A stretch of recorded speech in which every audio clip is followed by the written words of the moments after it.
Making headlines this hour, Minister of Fisheries, Agriculture and Ocean Resources emphasizes the nation's growing global influence as the Maldives has established itself as a formidable voice in shaping international fisheries policy.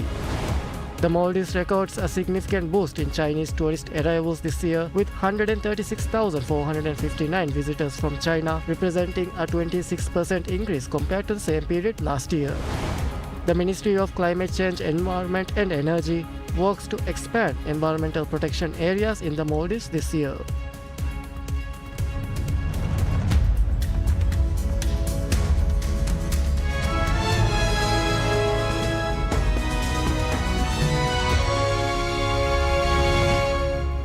Bismillahirrahmanirrahim. Assalamu alaikum and welcome to PSM News in English with me, Abdullah Ahil.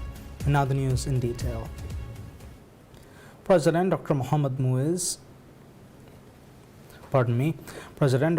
Muiz extends heartfelt congratulations to the Hashemite Kingdom of Jordan as the nation marks its Independence Day, reinforcing the diplomatic bonds and enduring friendship between the two countries. President Dr. Muiz sent separate formal letters to His Majesty King Abdullah II Ibn al-Hussein and Dr. Jafar Hassan, Prime Minister and Minister for Defense of Jordan, offering sincere greetings on behalf of the government and the people of the Maldives.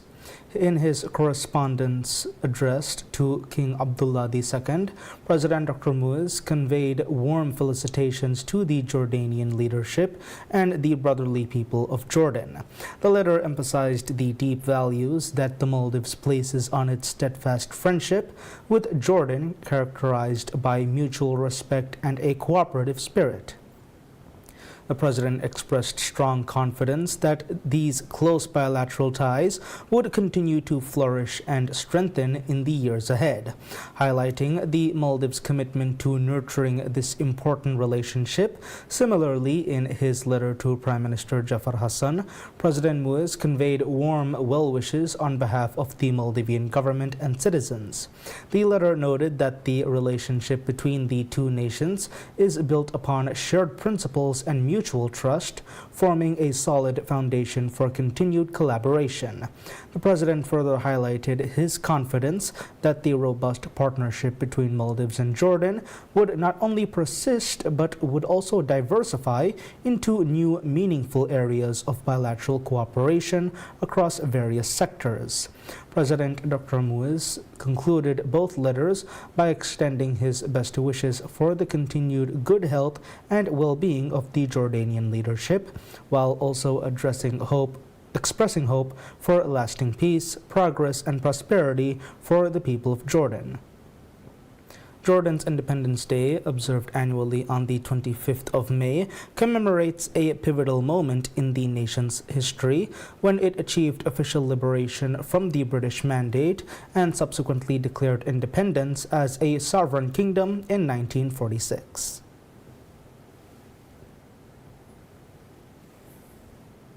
President Dr. Mohamed Muiz reaffirms the Maldivian government's steadfast commitment to promoting football and sports across the nation, emphasizing the sport's unique power to unite communities and inspire future generations.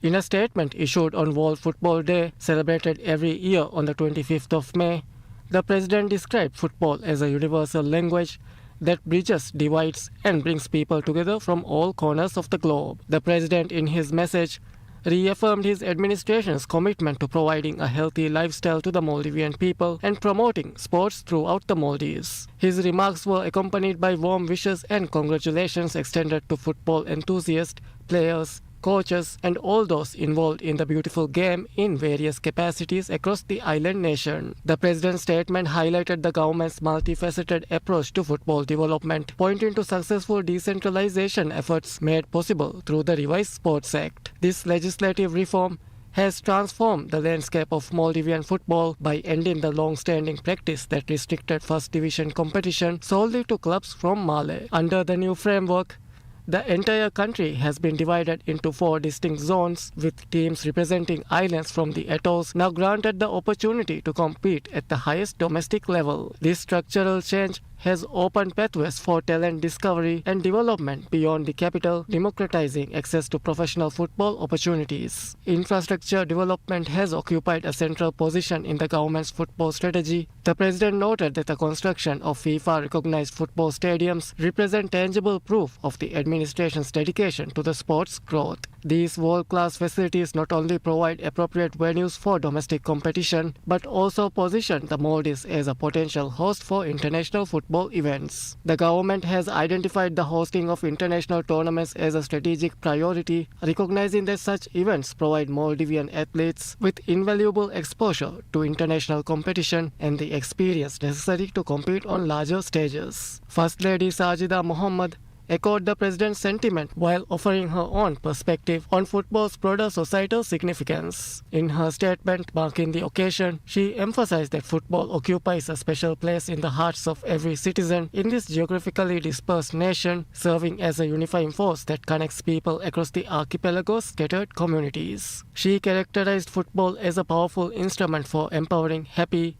healthy, and meaningful lives, transcending its role as mere entertainment to become a foundation for personal and community development. The First Lady highlighted football's educational dimensions, noting that the sport inherently teaches essential life lessons about good manners, teamwork, discipline, and respect for rules and regulation. She highlighted a vision of World Football Day as an opportunity to cultivate safer and stronger societies through sports, particularly football, thereby encouraging young people to pursue brighter futures anchored in athletic endeavor and community engagement. World Football Day carries particular significance as it marks its second annual celebration, having been inaugurated in 2024. The designation of 25th May as World Football Day commemorates the 100th anniversary of the world's first major international tournament, which took place during the 1924 Paris Olympics.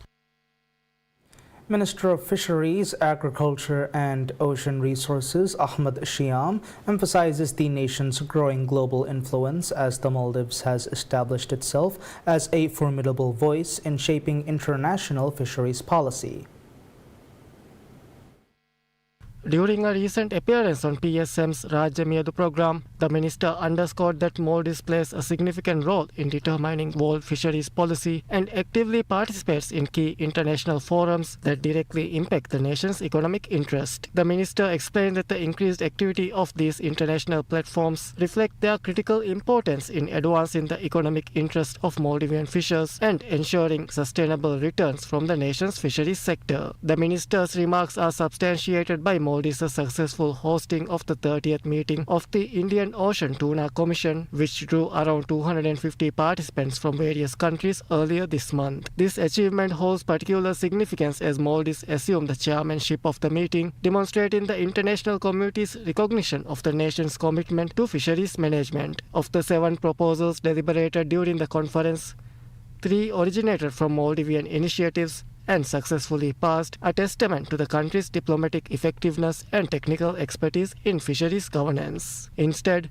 active participation ensures that the nation's interest, including its quota allocations in the Indian Ocean, receive proper consideration. The minister confirmed that with government leadership and direct support from President Dr. Mohammad Muizzu, Maldives successfully secured its quota position, marking a crucial decision for the development of the nation's yellowfin tuna fishery. In separate developments, Minister Shiam announced plans to enhance domestic fisheries infrastructure and accessibility during a public rally in Addu City. The minister revealed that a dedicated MIFCO shop will open in the connected islands of Addu City within the coming days, responding to requests made by residents during President Muizzu's visit to the city. While some MIFCO products including canned tuna, smoked tuna and rihakuru have already been available through the Hulumidu ice plant, the new shop aims to make these products more readily accessible to the broader population of Addu City. Addressing long-standing concerns from local fishermen regarding fuel access, the minister announced that fuel services at Kan have been extended and will now operate until 10 p.m., resolving previous limitations that saw services suspended at 4 p.m. Additionally, Minister Shiam indicated plans to establish an STO fuel shed near the Hitadu ice plant,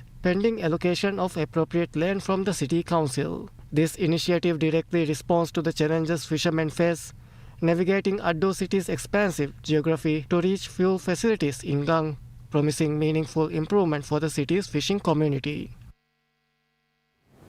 The Maldives records a significant boost in Chinese tourist arrivals this year, with 136,459 visitors from China, representing a 26% increase compared to the same period last year, when 107,544 Chinese tourists visited the island nation.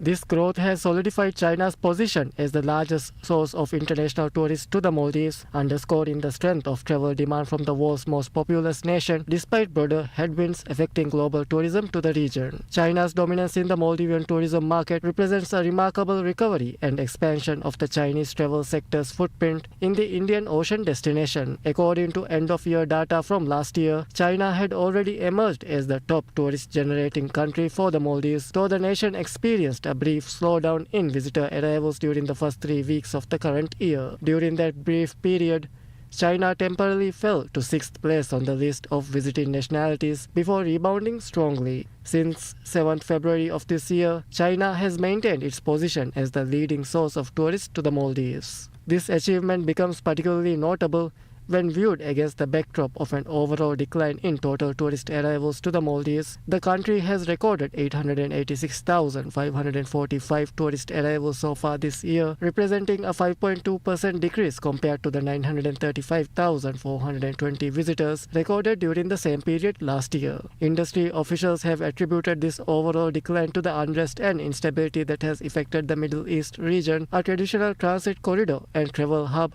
for many visitors heading to South Asian destinations. The top 3 source markets for Maldivian tourism this year have displayed distinct growth patterns, with China leading the pack at 136,459 visitors, followed by Russia with 117,052 tourists and the United Kingdom with 76,339 visitors. The infrastructure supporting this tourism flow has continued to expand and adapt to changing visitor patterns. Velana International Airport, the primary gateway to the Maldives, has processed the vast majority of arriving tourists, with 861,674 visitors passing through its facilities. 2 smaller international airports, Gang International Airport and Mafaru International Airport, have handled 3,617 and 3,145 tourists respectively, serving visitors who prefer to access different regions of the island nation. On the accommodation front, the Maldives has demonstrated its capacity to cater to diverse visitor preference and budget levels. More than 600,000 tourists have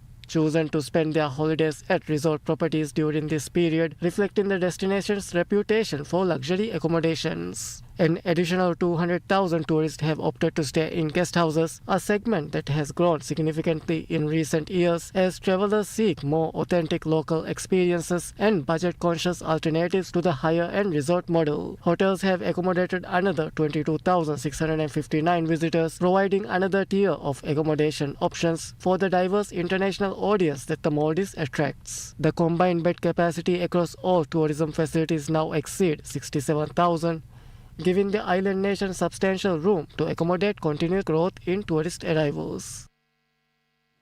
The Ministry of Climate Change, Environment and Energy works to expand environmental protection areas in the Maldives this year. As part of efforts to protect the environment, the government has identified environmentally important sites in each atoll and is working to designate them as protected zones. Ahmad Shan, manager at the Environment Management and Conservation Department, said 93 areas have been officially protected so far, with some under regular monitoring. He said some protected areas receive little public use and therefore require minimal monitoring. Shan said the number of protected areas in the Maldives remains a very small percentage compared to the Maldives' geographical area. He said 2 additional areas are expected to be declared protected soon, with work scheduled to begin within the next 2 months. These areas are located in Alif Dalu Atoll and Ha Dalu Atoll. Further surveys are also planned this year, including additional areas in Ta Atoll for future designation. A €4 million grant has been signed with the United Kingdom and the European Union to support conservation efforts, including mangrove protection. Mangrove conservation is part of efforts to protect coastal ecosystem and biodiversity. The Maldives Inland Revenue Authority, or MIRA, demonstrates a significant enforcement success by recovering around 35.2 million US dollars in outstanding taxes and non-tax payments during a single month.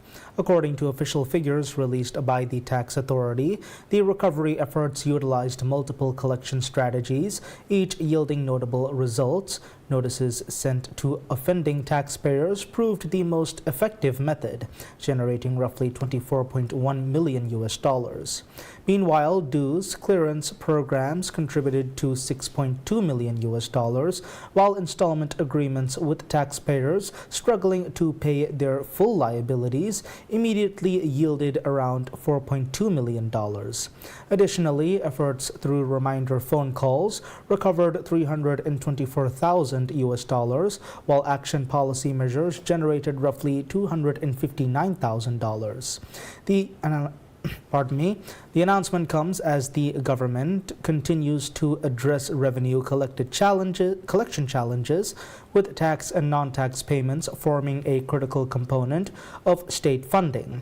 MIRA has emphasized that it has strengthened its enforcement measures and improved its recovery efforts over recent months, signaling a more aggressive approach to ensuring compliance from individuals and businesses alike.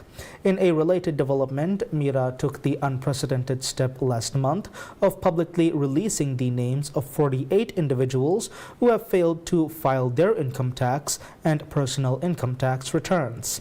The disclosure was made under the authority's established policy of naming taxpayers who remain non-compliant, particularly those who have missed the December 2024 filing deadline.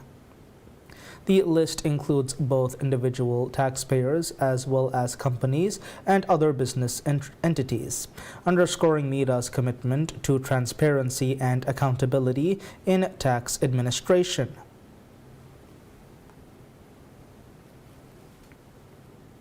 The Health Protection Agency, or HPA, warns the public to take precautions against diseases during the holiday season.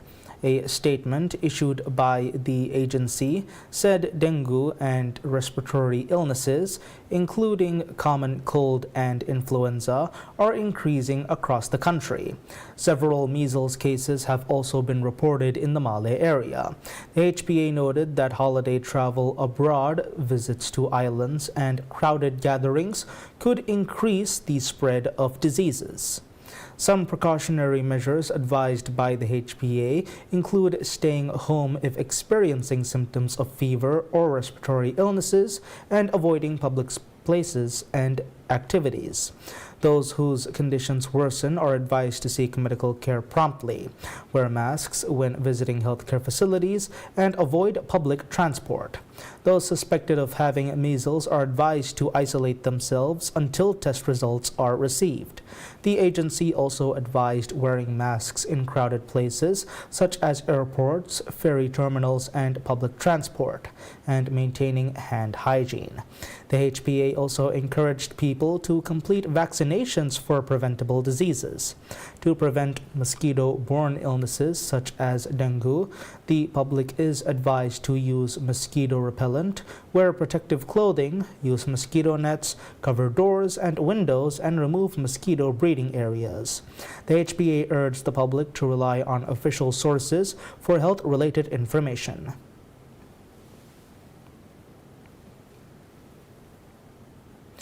The spirit, color, and tradition of a Maldivian island Eid are set to reach audiences worldwide as Visit Maldives Corporation, or VMC, prepares to deliver 5 days of live coverage from Ra Atoll Midu during this year's Eid celebrations. Beginning on 26th May and continuing until 30th May, the tourism body will stream daily coverage across its social media platforms and digital channels, showcasing the cultural traditions and communal celebrations that define Eid in the Maldives. The initiative forms part of a wider effort to promote the Maldives not only as a luxury travel destination, but also as a country shaped by its island communities, cultural heritage, and long-standing traditions. Throughout the coverage period, production teams will share live updates, feature stories, and behind-the-scene content from Ra'amidu, offering viewers an insight into customs that continue to play an important role in island life. Among the traditions expected to feature prominently is Vedumadiyung, a ceremonial practice in which groups of islanders seek permission from elders and community leaders before officially beginning Eid festivities. The custom is regarded as a reflection of the communal values and respect for tradition embedded within the Maldivian society. Another focal point will be the Bodumas, one of the country's most recognizable Eid celebrations. Translating as Big Fish in Tivehi, the tradition involves a giant fish-shaped structure woven from coconut palm leaves being carried through the island in a lively public procession, symbolizing the Maldives' deep connection to the sea. The celebrations will also include Mali Neshung, a traditional performance in which participants dress as mythical spirits and characters using handcrafted costumes made from coconut leaves and other local materials. Accompanied by the rhythmic beat of Poduberu drums, the performances are known for transforming island streets into vibrant displays of music, dance and folklore. Another major event, Kodi Kendung, will showcase decorated wooden structures crafted from coconut palm materials in a celebration combining performance, artistic expression and community participation. Speaking about the campaign, the Chief Executive and Managing Director of Visit Maldives Corporation, Ibrahim Shuri, said preserving and promoting living traditions was an important part of strengthening the Maldives' identity as a destination. Shuri also thanked the people of Ra'amidu, including the communities of Hulangu Awa and Irumati Awa, as well as the Ra'amidu Island Council, for supporting the initiative. Following the live broadcast, Visit Maldives plans to release a series of longer-form videos and cultural features on its YouTube platform from next month, including interviews and documentary-style storytelling centered on the island and its Eid celebrations. The campaign reflects a broader shift in Maldivian tourism promotion towards highlighting local culture and community life alongside the country's internationally recognized beaches and resorts.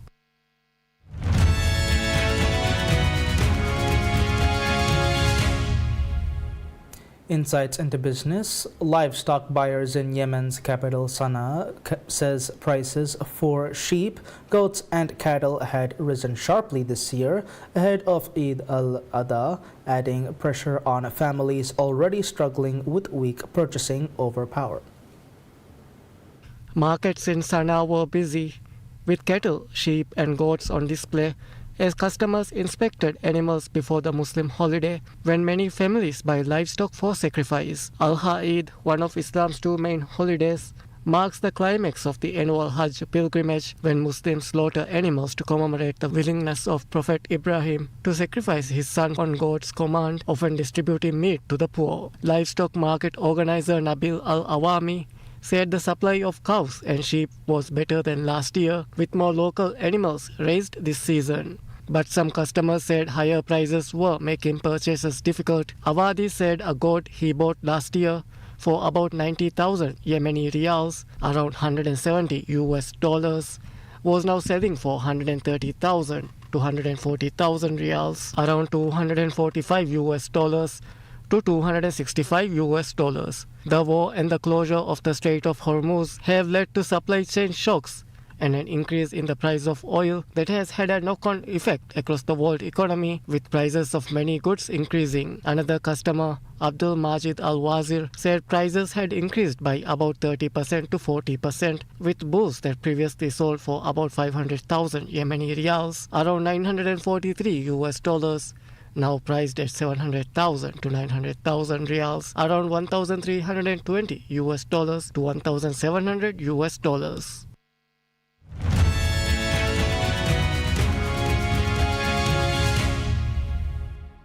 Updates on international affairs. Mohsen Rezai, a military advisor to Iran's supreme leader, says that managing the Strait of Hormuz was Tehran's legal right in order to ensure national security.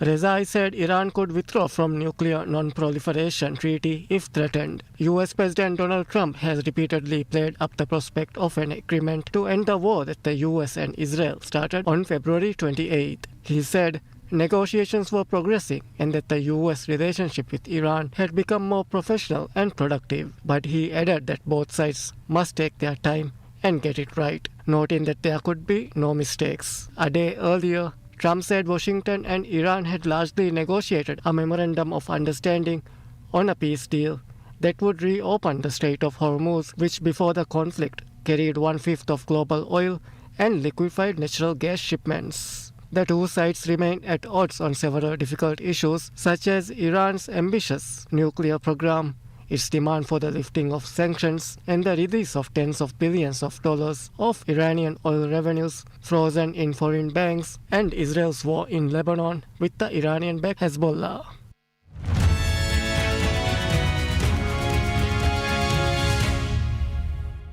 Moving on to sports, Belgrano beats River Plate 3-2 in the Argentine Torneo Apertura final to lift their first major honor in the Corboda Club's 121-year history. 38-time league champions River opened the scoring in the 18th minute with Thomas Galvan setting up Facundo Colidio to score into a gaping net. Belgrano's Leonardo Morales headed in an equalizer from a corner minutes later before Colidio repaid Galvan with an assist to restore River's lead just shy of the hour mark. Nicola Uita Fernandez brought Belgrano back level with a clinical penalty in the 85th minute after Lautaro Rivero was penalized for a handball. Fernandez then bagged the winner 3 minutes later with a half-volley finish from a low cross as Cordoba-born Armenian international Lucas Zadarayan lifted the trophy at a Mario Albert Campus Stadium, awashed with sky blue. The result marks another momentous victory for Belgrano over River, having famously relegated the Millonarios for the first and only time in their history in a 2011 playoff during head coach Ricardo Zielinski's first stint in charge.